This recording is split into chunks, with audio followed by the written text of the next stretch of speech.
Okay, now we're going to essentially derive something called Euler's formula, which is a way of estimating the solution to differential equations at various moments in time, or at various values of x, depending on what your independent variable is. So Euler's method, we know him. He's our favorite 18th century Swiss mathematician. You've probably heard about him in several classes. It's called the Taylor series method of order 1. So order 1 means we're going to use only a first derivative. So here's the goal. Given something that looks like this, dy dx equals a function of x and y. dy dx equals a function of x and y. That's basically like telling you a slope at a particular point on the solution. So here we get an initial value at x naught, y has the value of y naught. We would like to be able to approximate y at any value given to us for x. And here's basically how it works. Let's say this is our solution, but we don't know the solution. I just graphed it up there, pretend like we don't know that. But we do know x0, y0. That's the initial time. I guess I made x0 look like 0, but it doesn't have to be. Well, let's predict out. And let's say these are maybe time units, if you want to think of x as being time. Well, I do know the slope at this point because dy dx, this gives me the slope. This function would tell me the tangent line looks like this.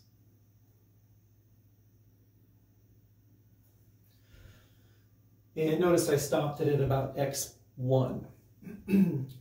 That would be our estimate of the function at x1. In this picture, we're off by quite a bit. So maybe I'm going to extend it a little bit, but I'm going to say that would be our guess of x1, y1.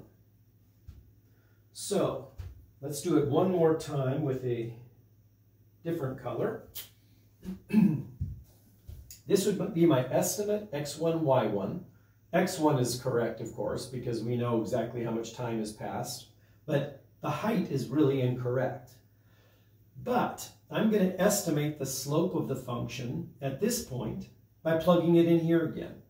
Plug in x1, y1, and let's say we get something that looks like this.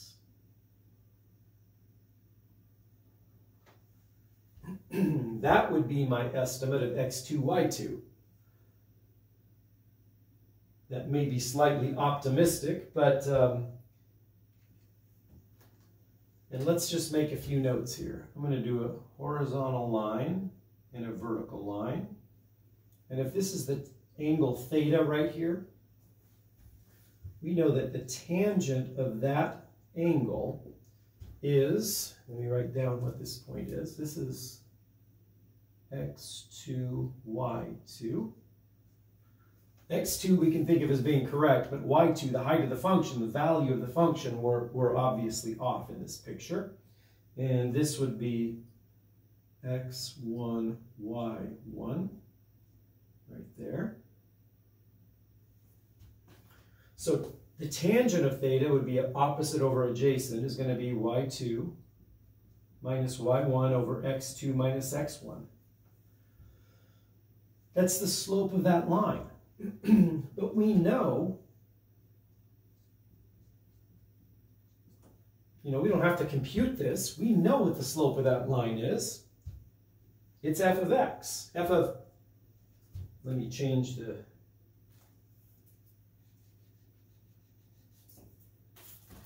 this is f of x1, y1. So, this is not exact, it's not perfect, it's not going to keep us right on the solution. So it's our best estimate. So I'm going to say this is approximate.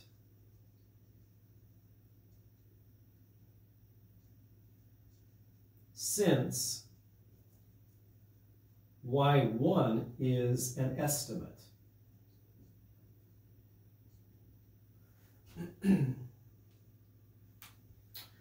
Okay, so we've got, you could probably notice that we could stay much closer to this true solution. Well, how could we do that? If we made our step sizes much smaller. When they're this wide, you can see how far you could get off quite significantly. So in general, I'm going to write this down here with a blue.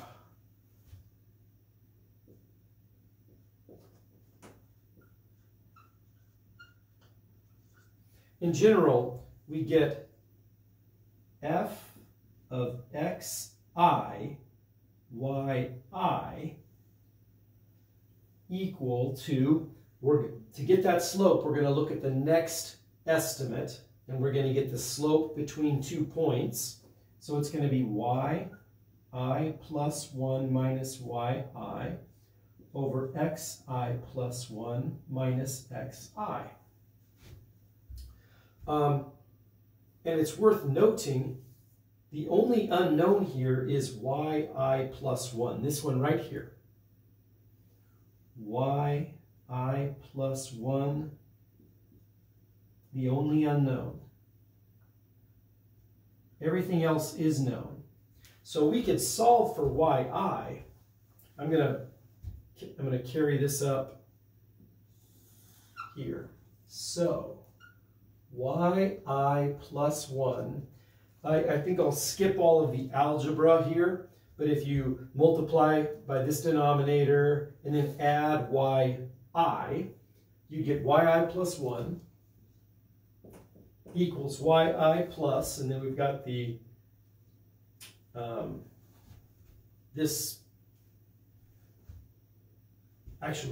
we've got f of, we know the slope, or at least we can plug it into the differential equation to get that, and then xi plus 1 minus xi. So this is our step size, and it should be the same. We're basically going to use the same step sizes all the time. I mean, for a given problem, meaning this width will be the same as this width. Constant interval sizes. And this is the basis for Euler's method.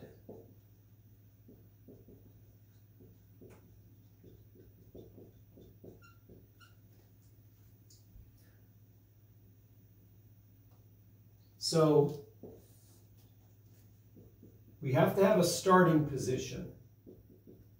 So I'm just going to say x naught, y naught is given, like this right here. We have to know where to start.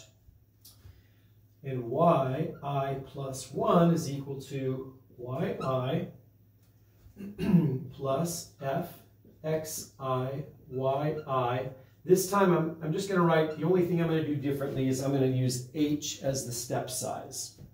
So I'll say fixed width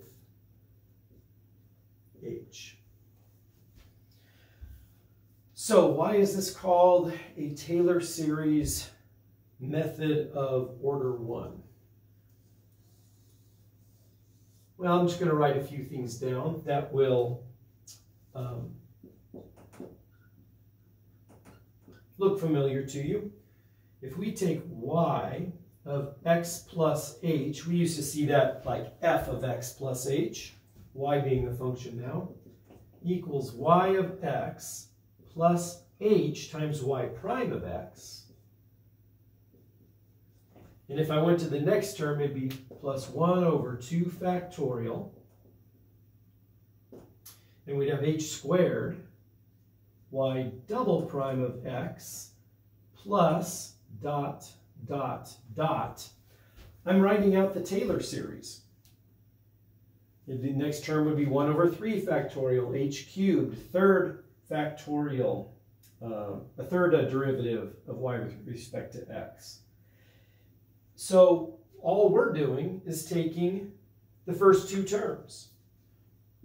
And another way of writing this, yi plus 1, the next iteration, x plus 1 step, is equal to yi plus h, y prime.